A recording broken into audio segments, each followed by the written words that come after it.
Aujourd'hui, au sein de notre nouvelle rubrique En Immersion, nous suivrons la police municipale de Kourou qui comptabilise 18 policiers et qui ont pour mission la surveillance de la ville spatiale avec plus de 30 000 habitants.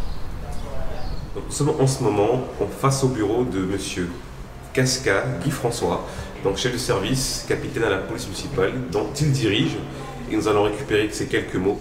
Alors, depuis 1954, la ville de Kourou détenait un 4 champettes, puis 2, puis 3.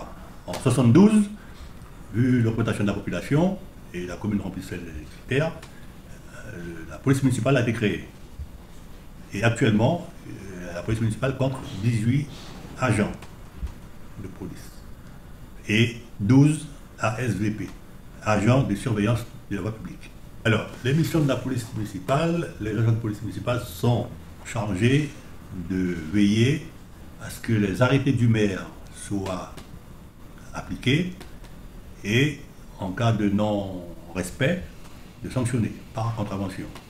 Alors, ils sont chargés de la surveillance de la ville, de la salubrité publique et du bon ordre. Alors, les policiers municipaux appliquent, il faut respecter sur le terrain les pouvoirs de police du maire, qui sont une panoplie très large.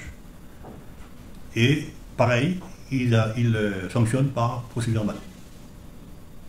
Donc ça va du stationnement, la circulation routière, l'urbanisme, les débits de boissons, l'environnement, les dépôts sauvages d'ordures, les nuisances sonores, les ERP aussi, dont je m'occupe personnellement, les établissements de renseignement public. Et puis bon, ça va, c'est assez large, quoi. Je tiens à dire que la police municipale est une police de proximité. Le lien, il est chargé de faire le lien avec l'administré, être toujours près d'eux, les écouter, échanger, pour voir ce qui ne va pas, ce qui va.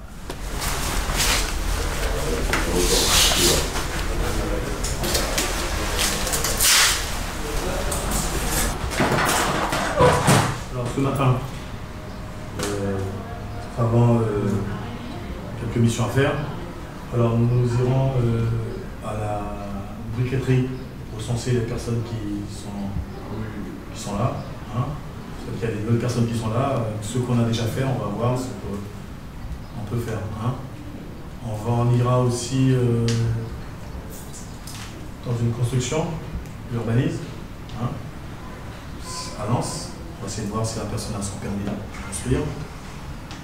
On va aussi s'occuper aussi des VHU dans notre secteur.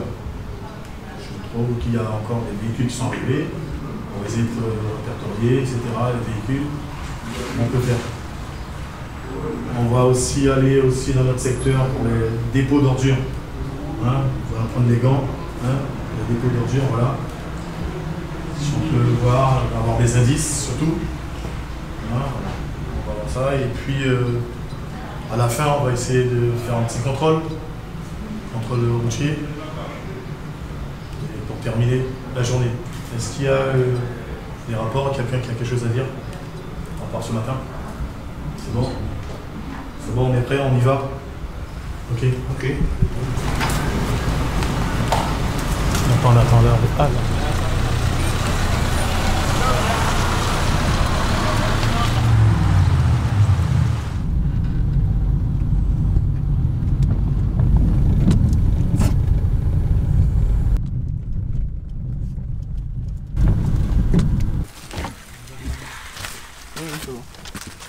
Donc expliquez-nous concrètement ce que vous allez faire en ce moment.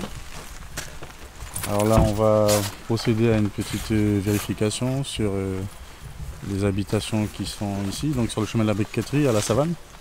Donc vous avez plusieurs squats et il y a une procédure qui sera faite pour que les gens qui ont sûrement des droits d'être logés soient relogés, et les autres malheureusement seront expulsés.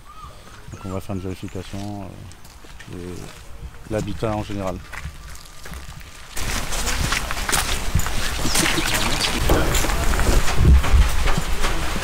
On va le prendre tout à l'heure.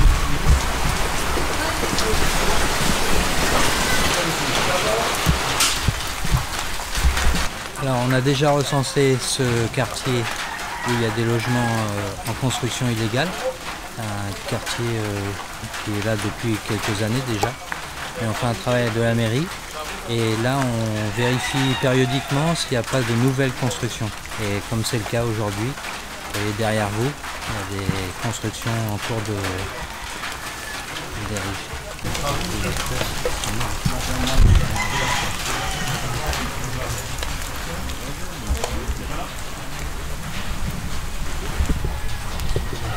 faire le nécessaire, madame, d'accord, avec la mairie et les bailleurs pour trouver une solution de relogement. Pour le moment, il faut arrêter la construction.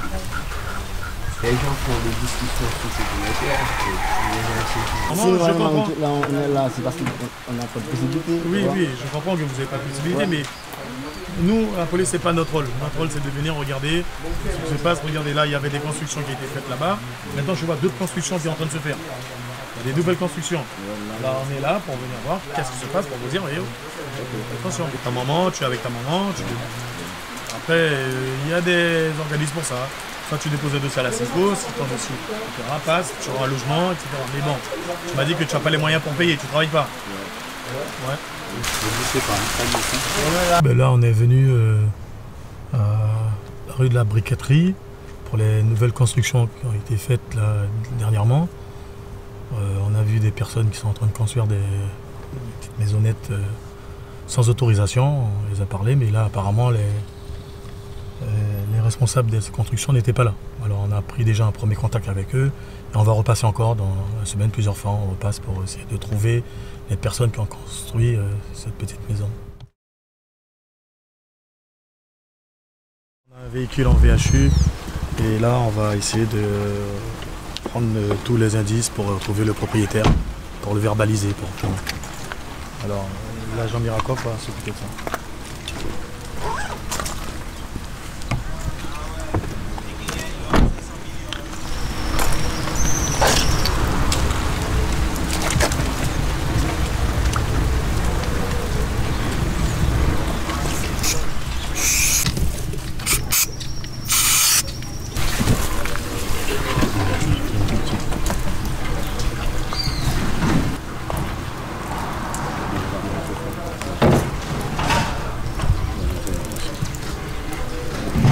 La présence du véhicule hors d'usage, qui est en état d'épave, comme vous pouvez le voir. Donc aujourd'hui, on a constaté le stationnement, on va dire abusif. Il faudra attendre 7 jours pour pouvoir le verbaliser à nouveau. Là, il a été verbalisé par rapport à l'assurance, puisqu'il n'y a pas de vignette dessus. Dans 7 jours, on repasse pour le stationnement abusif. Et au-delà des 7 jours, on lui adresse une mise en demeure, un courrier de mise en demeure pour lui annoncer qu'il faut qu'il retire obligatoirement le véhicule. Passé ce délai, il sera mis à l'encontre du propriétaire du véhicule un procès verbal d'infraction au code de la route pour abandon de véhicule sur la voie publique dans un lieu non autorisé. Donc c'est une contravention à 750 €. Voilà. On va aller faire le dépôt d'ordures là, on va voir le encombrant, retrouver des indices pour voir si on peut verbaliser la personne qui a jeté sans autorisation le dépôt d'ordures.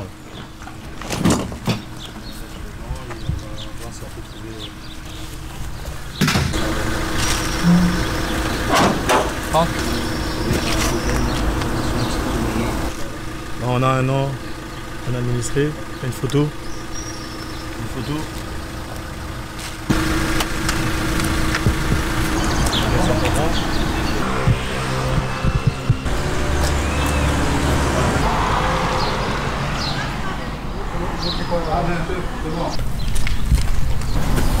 Donc c'est le bout là-bas et c'est les 1G porte-clés. C'est OK. Alors suite au dépôt de déchets qu'on a vu sur la voie publique, nous avons trouvé des indices. Donc là nous annonçons au contrevenant qu'il fera l'objet d'une procédure et qu'il le recevra justement directement chez lui. Voilà. Bonjour madame, police municipale. Alors, il y a un dépôt devant le parking là, vous voyez le parking qui est devant. On a vu petit frère misait des factures, des quittances de loyer. C'est interdit de jeter. Vous avez une poubelle. Où ça? Là, le dépôt d'ordures qui est devant, le parking là, nous avons vu des factures, des documents. Peut-être mes enfants qui prennent même pas. Mais il faut vous lancer, Il y a rien chez moi là. Bon, alors ce que je regarde, la contravention, si vous ne payez pas les 50 €, c'est pas bon. Là, on va aller à la rue des Agrénettes. Hein. C'est une femme qui se plaint de son voisin. Son voisin, apparemment, l'insulte à chaque fois. Et bon, on nous a appelé, il faut qu'elle est venue porter plainte au poste. On va aller discuter avec elle et puis après, on va aller voir son voisin pour qu'on puisse apaiser les choses. Tranquille.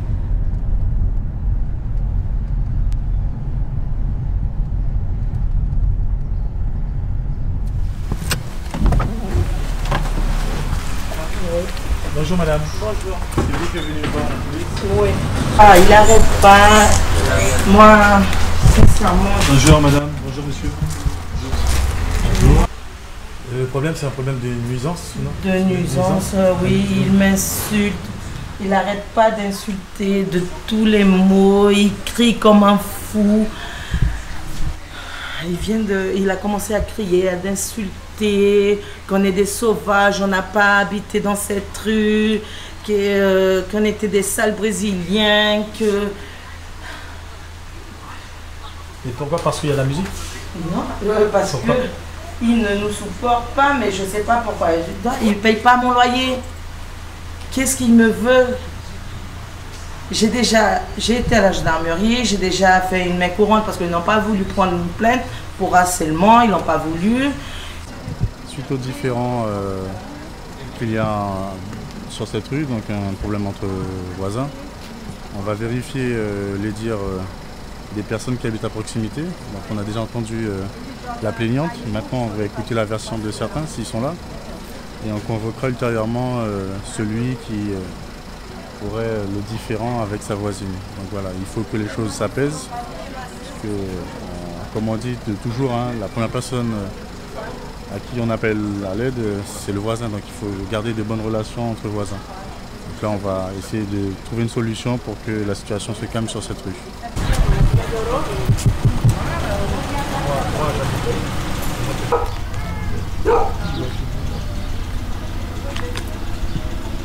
Quelqu'un?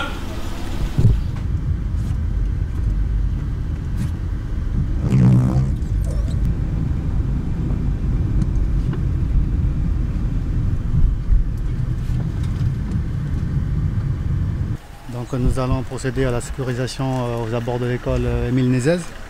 Donc tous les matins à l'entrée des élèves, la sortie le midi, la rentrée l'après-midi et en fin de journée, de manière à fluidifier la circulation et assurer la sécurité au plus près des élèves et des parents d'élèves.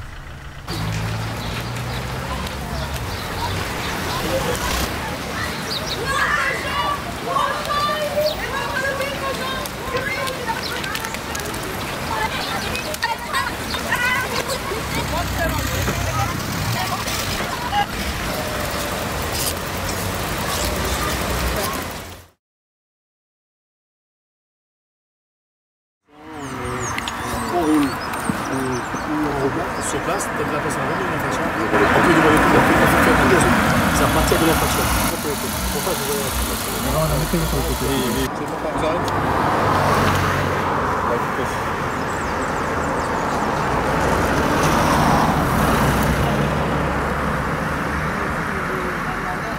D'accord.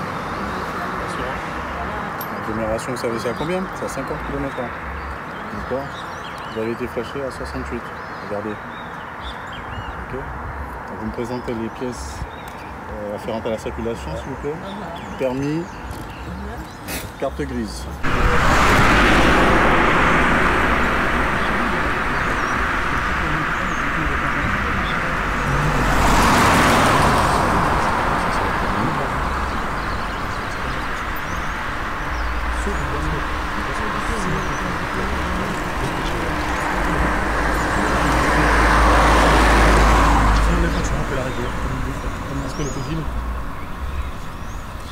Alors, à une certaine vitesse, vous perdez des points, vous le savez. Tenez. D'accord. Donc là, c'est pas un grand excès de vitesse, mais par contre, vous êtes au-dessus de la limite. Ce qui fait que vous auriez perdu un point là. Avec la contravention qui va avec. D'accord.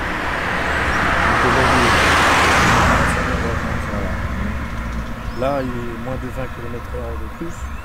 C'est 68. Ouais, c'est 45 euros. Normalement, 45 euros, oui. De 20 km/h de plus, oui. Un point sur le permis. Donc, ce sera un rappel à la loi aujourd'hui. La prochaine fois, vous serez verbalisé directement. Donc, d'accord? Ok. On va vous remettre sur le flux de la circulation. Mettez votre ceinture. Passez une bonne journée, madame. Merci.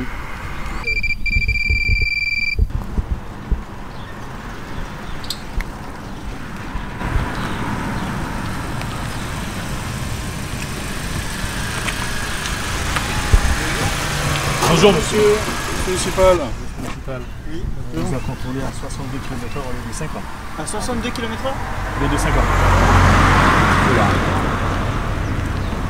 Vous avez pas pris un peu.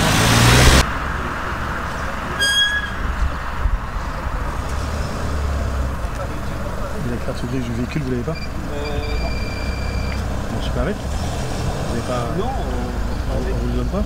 on nous donne. Mais je voulais pas quand la voiture elle vient de sortir du contrôle technique. L'excès de vitesse.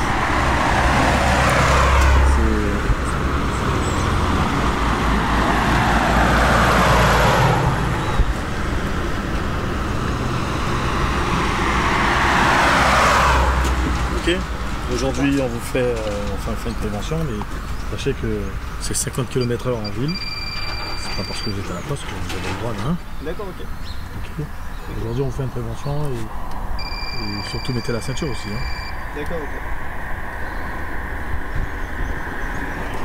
Bonjour, je suis donc Bernard Birban, conseiller municipal et délégué à la sécurité et à la prévention, délégation donnée par monsieur le maire pour tout ce qui concerne la sécurité et la prévention sur la ville de Kourou. Donc aujourd'hui, vous avez vu un petit peu toutes les actions que peut mener notre police municipale. Et ce que je voudrais dire, c'est qu'avec cette mandature, on a une police municipale qui était un peu à l'état d'abandon depuis quelques années. Mais maintenant, la police municipale est redynamisée, remodernisée et on la voit de plus en plus dans différentes actions sur la ville de Kourou.